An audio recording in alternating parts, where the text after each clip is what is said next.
For years, Buckingham Palace has followed one simple rule: never complain, never explain. But guys, that rule is starting to break. After years of rumors, suspicious looks, and the palace staying totally quiet, it looks like the royal family is finally feeling the pressure. Word around town. And we're not talking about just any street. We're talking about the cobblestone road that goes straight to the palace gates. Is that the royal household has been forced to deal with Meghan Markle's supposed surrogacy scandal. Not with a public announcement, of course. No, that would be way too modern. But insiders, the type who drink tea from fancy china cups that say property of the crown, are starting to speak up.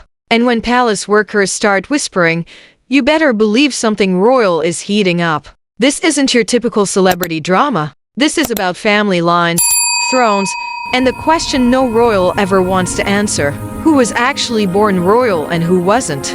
Let's jump in. The first problems showed up quietly. A high-level palace worker spoke to a magazine Radar Online, and suddenly centuries of silence broke like a pearl necklace. According to the source, the palace is facing huge pressure to prove that Harry and Meghan's two kids, Archie and Lilibet, are legitimate. Why? Because apparently no one outside that family has ever seen real proof that Meghan actually gave birth. No medical witness, no royal doctor's signature, no official paperwork stamped with the royal seal, nothing but a few nice baby photos and a spot on the family tree. The insider didn't hold back. The monarchy owes its people certainty. And until that certainty is given, the line of succession is in question. And just like that, the most carefully protected organization in the world found itself pulled into the oldest drama of all.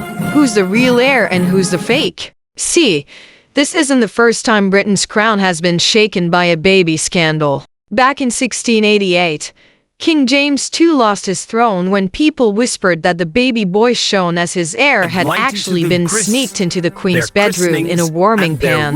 That chaos almost destroyed the monarchy. So from that day on, a new rule was set in stone. Every royal birth must be witnessed. For almost 250 years, the Home Secretary himself would stand by a royal bed, pen in hand, confirming that the baby was born from the royal body. Even after 1936, when that rule loosened up, every royal birth still came with signed medical paperwork. Princess Diana's doctors signed off. Kate Middleton's did too. Everyone's did. Everyone except Meghan Markle. And that's where the palace records start to look weird. No doctors, no witnesses, no signatures, just silence. And in the royal world, silence is never random. It's on purpose. So the question becomes, why was this birth treated like a secret mission instead of a state event? Now, this is where things really start to heat up, because in Harry's very own book Spare, he mentions a detail that made palace insiders freeze. He proudly wrote that within 2 hours of Archie's birth, he and Meghan were back home at Frogmore Cottage, comfortable, relaxed, cuddling their newborn. 2 hours. And just like that, jaws dropped all over Britain. Because, darling, this isn't ordering takeout. It's childbirth. Even the healthiest, most well-staffed duchess in the world doesn't have a baby and jump in a car like she's running late for brunch. A palace worker quoted by Radar Online supposedly said, "That raised many eyebrows. How many women give birth and are home in 2 hours? Unless what? Unless the baby didn't arrive the normal way." That's the line that turned quiet suspicion into full-blown palace panic. Because when the timeline doesn't make sense, the story starts to smell like royal perfume covering something rotten. Here's where it gets serious. And trust me, this part isn't just gossip, it's monarchy law. According to royal experts and strongly stated by Lady Colin Campbell, the king himself has a legal duty to guarantee that everyone in the line of succession is legitimate by birth. That means every baby claiming royal blood must have proof, medical records, doctor's statements, official signatures. Lady C said it straight. The monarch owes it to the people to clear up any doubts about anyone in the line of succession, because in royal terms, this isn't privacy. It's public property. The question of who can inherit the throne isn't about feelings. It's about law. If Meghan's children were carried by another woman, or if someone else's egg was used, then by centuries of royal code, They are not allowed to hold royal titles or positions in the line of succession. It's harsh. It's cold. And it's the kind of rule that has kept Britain's monarchy standing for over 1,000 years. But if that rule's been broken, even by accident, then the entire system shakes. So imagine the pressure inside those palace walls. Behind the velvet curtains, royal helpers are whispering one scary question. What if we can't prove the bloodline? Here's the part of the story where the whispers turn into law books. Because, as Lady Cullen Campbell bluntly puts it, if Meghan's babies weren't carried and conceived by her own body, they cannot legally be in the royal line of succession. No feelings, no exceptions, just cold monarchy code. The rule goes back centuries when royal blood was treated like holy water. It had to be pure, provable, and witnessed. Even if a child has a royal father, it's the mother's verified birth that locks in their claim. And until the palace shows official paperwork, the legitimacy of Archie and Lilibet remains unconfirmed. Lady C didn't sugarcoat it. Until the law changes. She said, "No child born of another woman's body can sit on the throne of this country."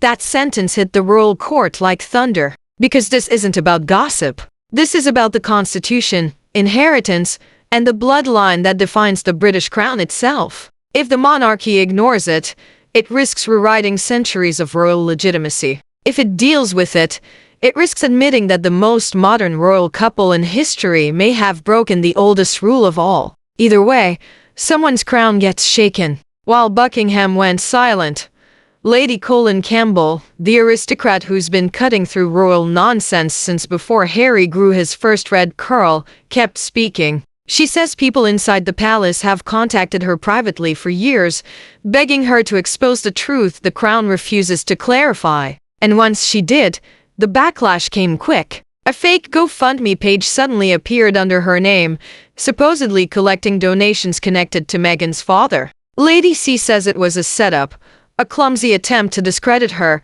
to make her look corrupt or desperate. Her response? Pure steel and attitude. If they could sue me, they would. Let them. I'd see them in court. That's when the game changed. She wasn't some internet gossip blogger. She was an insider and author, and a woman who dared to stand in the line of royal fire. And like all powerful stories, her defiance made people wonder if Buckingham's silence is so innocent. Why does it fear one woman's voice? At this point, the scandal had gone beyond Meghan, beyond Harry, and right to the palace doorsteps. Insiders whisper that Buckingham Palace is split down the middle. One side wants to keep the ancient silence, believing time will bury the story. The other side knows time is doing the opposite. Every day without answers makes the monarchy look weaker, shadier, and less trustworthy. King Charles, still new to the throne, faces a choice no monarch wants. Either open the royal records and put the whispers to rest, or risk being remembered as the king who let doubt stain the crown. Because the truth is simple. When your empire is built on family lines, a single question about blood can shake its foundations. And while Meghan and Harry continue their celebrity tours, the palace's silence is beginning to sound like confession.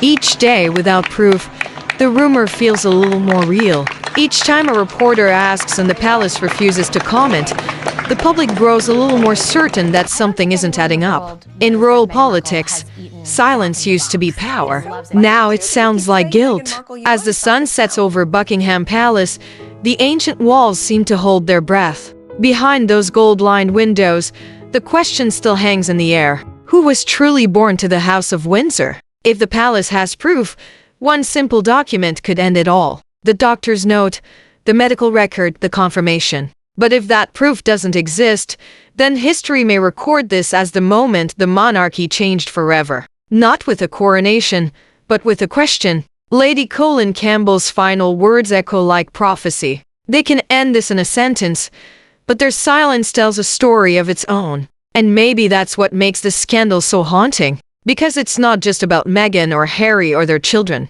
It's about what happens when tradition meets modern secrecy. When a 1,000-year dynasty is forced to play by celebrity rules. Maybe the truth will come tomorrow. Maybe it never will. But one thing's certain, the crown has faced rebellion, romance, abdication, and betrayal. Yet never before has it faced a question this personal, this dangerous, this silent. And until Buckingham Palace speaks, the world will keep asking the same question. Was the fairy tale ever real?